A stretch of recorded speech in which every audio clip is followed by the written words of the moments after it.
सध्या विधान भवनात दाखल झालेत। सुनेत्रा पवार यांचा अर्ज भरण्यासाठी अजित पवार विधान भवनात पोहोचलेले आहेत। त्यांच्यासोबत अजित पवारांच्या राष्ट्रवादीचे सुनील तटकरे, मंत्री छगन भुजबळ हे सुद्धा विधान भवनात आता आलेले दिसतायत। आपण पाहतोय सुनेत्रा पवार अजित पवारांच्या राष्ट्रवादीकडून राज्यसभेचा अर्ज आता भरतायत आणि त्या सगळ्या पार्श्वभूमीवर सुनेत्रा पवारांचा राज्यसभेचा अर्ज भरण्यासाठी हे सर्व नेते आता विधान भवनात दाखल झालेले आहेत। आदिती तटकरे या सुद्धा त्यांच्या सोबत आपल्याला दिसतात। यासह दिलीप वळसे पाटील आहेत आणि इतर काही आमदार सुद्धा सुनेत्रा पवार यांचा अर्ज भरण्यासाठी आलेले आहेत। आपण पाहतोय आत्ताची ही थेट दृश्य आहेत। सध्या सुनेत्रा पवार यांचा राज्यसभेसाठीचा अर्ज भरण्यासाठी अजित पवारांच्या राष्ट्रवादीचे हे महत्त्वाचे नेते दाखल झालेले आहेत विधान भवनात। एकीकडे सुनेत्रा पवार यांना मंत्रिपद मिळण्याची सुद्धा चर्चा सुरू झालेली आहे। लोकसभेमध्ये पराभव झालेला असताना आता सुनेत्रा पवार यांना राज्यसभेसाठी आता पाठवलं जाते आणि त्यासाठीच अर्ज भरण्यासाठी हे महत्त्वाचे नेते आता आलेले आहेत।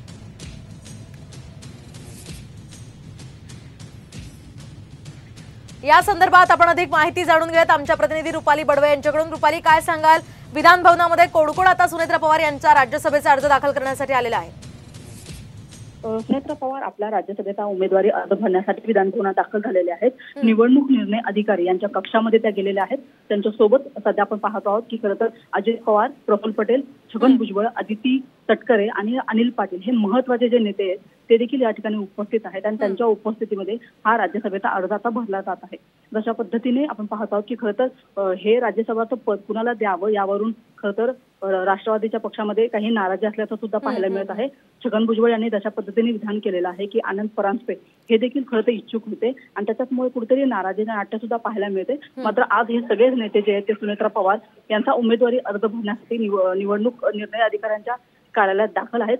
सध्या अर्ज भरण्याची जी प्रक्रिया आहे ती निवडणूक निर्णय अधिकाऱ्यांच्या कार्यालयामध्ये सुरू झालेली आहे आणि यासाठी स्वतः चोकलिंगम जे अधिकारी आहेत ते सुद्धा खरं तर जातीने या ठिकाणी उपस्थित आहेत आणि त्यांच्या उपस्थितीमध्ये ही संपूर्ण जी प्रक्रिया आहे ती आता सुरू झालेली पाहायला मिळत आहे। रुपाली, यामध्ये आणखी एक महत्त्वाची माहिती म्हणजे सुनेत्रा पवार यांना केंद्रात मंत्रिपद दिलं जाणार असल्याची सुद्धा चर्चा सुरू झाली आहे। त्या संदर्भात काय माहिती मिळू शकली?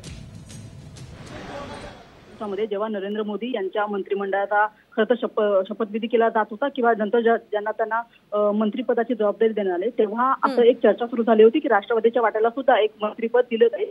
मात्र तशा पद्धतीची कोणतीही घटना घडली नाही आणि आता जेव्हा सुनेत्रा पवार यांचा राज्यसभेसाठी अर्ज भरला जात आहे तेव्हा सुनेत्रा पवार यांच्यावरती एक जबाबदारी दिली जाईल, त्यांना मंत्रीचं पद दिलं जाईल अशा पद्धतीची चर्चा चालू आहे। मात्र तशा पद्धतीने घडामोडी घडत आहेत राज्यभरामध्ये, कोणतं त्यांना खातं दिलं जाईल किंवा काय याच्याबद्दल केवळ चर्चा चालू आहे। याच्याबद्दल ठोस माहिती जी आहे ती पक्षाच्या नेत्यांकडून देखील आपल्याला मिळताना पाहायला मिळत नाहीये। मात्र चर्चा जी आहे ती नक्कीच सुरू आहे।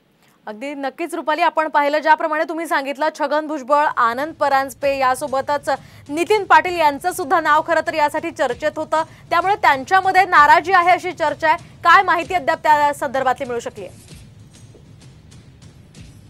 यांनी विधान केलेलं आहे की इतर जे महत्वाचे काही कार्यकर्ते होते पक्षातले ते देखील इच्छुक होते आणि त्याच्यामुळे कारण की आपण पाहिलं तर समीर भुजबळ असेल किंवा मग आनंद परांजपे असेल हे दोन्ही महत्वाचे नेते जे त्यांनी आधी खासदारकीचं पद जे भूषवलेलं आहे त्यांना खासदारकीचा अनुभव आहे आणि त्याच्यामुळे त्यांची वर्णी जी आहे ती राज्यसभेवरती लागावी अशा पद्धतीची जी माहिती आहे ती आपल्याला मिळत आहे। आणि या संदर्भात काल जेव्हा रात्री देवगिरीवरती बैठक झाली होती हाच मुद्दा छगन भुजबळ यांनी बैठकीमध्ये उपस्थित केला होता की आयत्या वेळी जर एखाद्याला खासदारकी जाहीर करायची आहे तर मग याच्या आधी एवढा दिवस चर्चा का होते अशा पद्धतीचा आक्षेप त्यांनी अजित पवार यांच्या समोर खरं व्यक्त केला होता आणि त्याच्यामुळे समीर भुजबळ असेल किंवा आनंद परांजपे असेल यांच्या नावाची चर्चा जरी झाली असली तरी सुद्धा सुनेत्रा पवार यांच्या नावाचा जो अर्ज आहे तो आज विधान भवनामध्ये भरला जात आहे। नक्कीच धन्यवाद रुपाली, दिलेल्या सविस्तर माहितीसाठी। या संदर्भातले सगळे अपडेट्स तुमच्याकडनं जाणून घेत राहणार आहोत।